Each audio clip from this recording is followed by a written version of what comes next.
On a recent Flat Earth Early Bird episode, another excellent Flat Earth YouTube channel run by a guy named Alan, check it out, link is in the description. They were lucky enough to have an undergraduate physicist jump on and give scientific evidence of gravity. Please, can you give us the observed phenomena and a hypothesis with systematic experimentation to back your fundamentalist belief in gravity, please? A bird landing. You're telling me that the natural phenomena is bird landing. So Yes, okay, no worries. So you're going to give me the cause of bird landing. What the hell's that got to do with gravity? You wanted an example of gravity acting in day-to-day life. Yeah, you're going to vary and manipulate an independent variable to cause a bird to land. Are you an idiot? You think you can vary a single independent variable and cause a bird to land? Right, that's the stupidest thing I've ever heard. Catch me, I'm falling.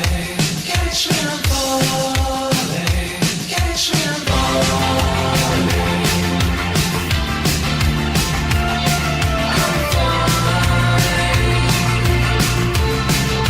Catch me, I'm falling. This guy is fucking stupid!